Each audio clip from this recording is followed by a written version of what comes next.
Once upon a time, long ago, a terrible problem arose. The world was full of violence, evil, and sin. Human beings who should have been good had become wicked. Day by day, things got worse and worse. People did bad things. Their hearts were evil. God looked down from heaven and was sad. I made human beings, he thought, but I don't like what they've become. I wish I had never made them. God felt sorry for making humans. He felt very bad. Then he looked down and saw one man. His name was Noah. Noah was not like the other people. He was a good man. He didn't do bad things or sin. He always tried to please God. Noah walked with God, so God was pleased with him. He liked Noah, and God said to Noah, I am going to destroy all the people and all the animals and everything that lives on earth. I want to start over. It makes me very sad to do this, but I have no choice. Everyone is so wicked. They've turned away from me. People are supposed to live for me, but they want to do their own thing. I really like Noah, though. I'm not going to destroy him. He is a good man. He does what is right. He doesn't do evil things.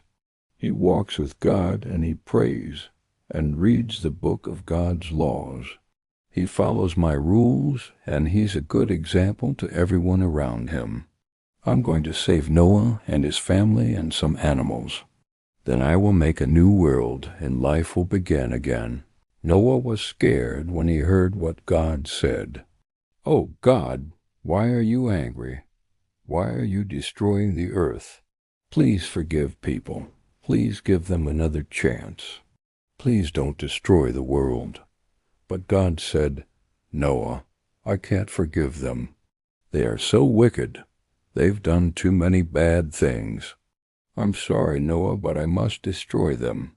So God told Noah, here's what you're going to do. Build a big boat. I'm going to call it an ark. Make it 300 cubits long, 50 cubits wide, and 30 cubits high. Cover it inside and out with pitch. This boat will keep you, your family, and the animals safe. Here's how you're going to build it. You'll use cypress wood. Make the bottom, sides, and back of the boat out of planks of cypress. Fasten the planks together with wooden pegs. Build 3 rooms inside the boat.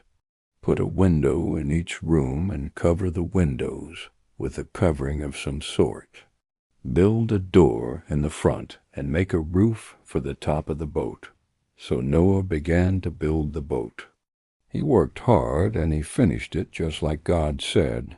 Then God told Noah, you need to bring 2 of every kind of animal onto the boat. Bring 2 of every kind of bird and 2 of every kind of creature that crawls or moves along the ground.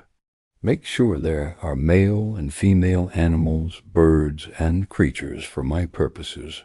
These animals will live with you, your family, and all the other living things on the earth for 40 days and 40 nights. That way they won't be destroyed during the flood. After that, Noah gathered his family and all the animals into the boat. It was amazing. There were birds and bugs and fish and mammals, even snakes and worms. All the kinds of animals, all the living things, they were all in the boat. There were so many animals and people that it was crowded.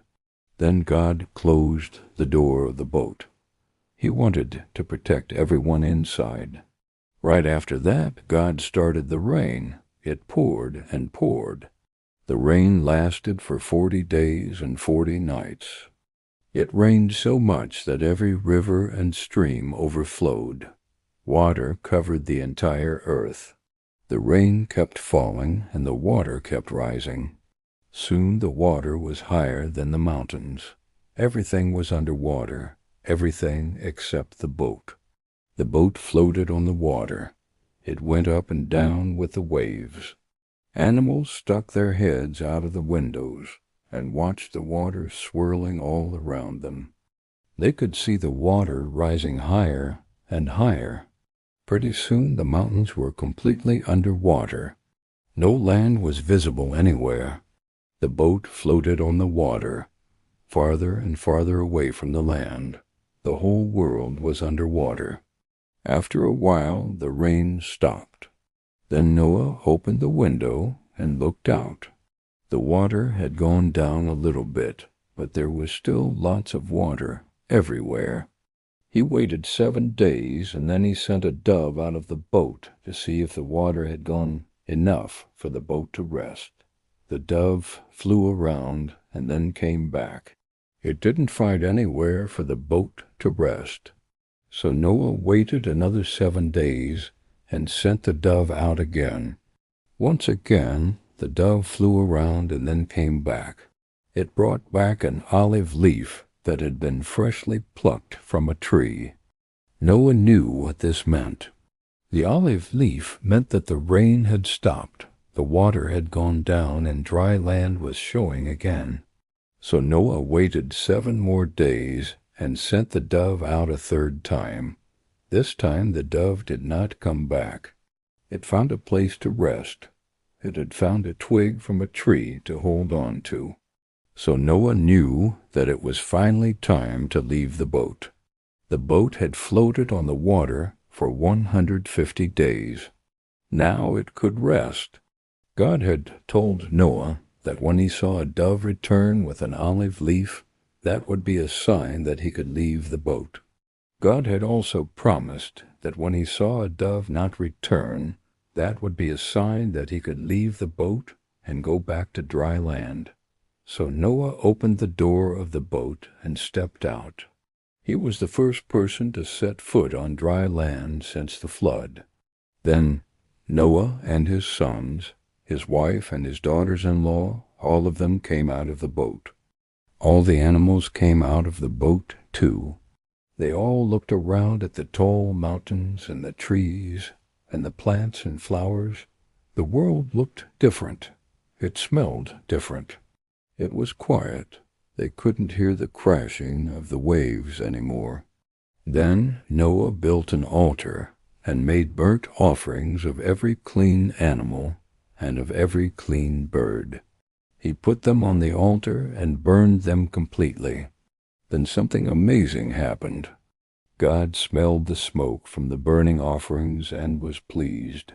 He was pleased because Noah had followed his directions. He was happy that Noah had built the boat and saved himself and his family and all the animals.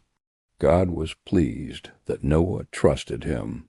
Then God said to Noah, "This is the sign of the agreement or covenant that you have with me and with every living creature that was with you, with the birds, the livestock, and every creature that moves along the ground, both those that came in with you into the boat and those that were saved on the earth. I have set my rainbow in the clouds, and it will be the sign of the agreement or covenant between me and the earth. Whenever I bring clouds over the earth and the rainbow appears, I will remember my agreement or covenant that I have made with you and with all living creatures. Never again will there be a flood to destroy all living things, human and animal, whether on land or in the sea. The rainbow is in the clouds. It is the sign of the covenant between God and all living things." God spoke to Noah and all the other people and said, "This is the sign of the covenant between God and all living things." God made a beautiful rainbow and put it in the clouds. It showed God's love for all living things. It reminded them that God would never again destroy the earth and kill everything on it. The rainbow reminded Noah and his family and all the animals of God's promise. They could look up in the sky whenever they wanted and remember that God loved them and he would never again destroy the world. Faith saves.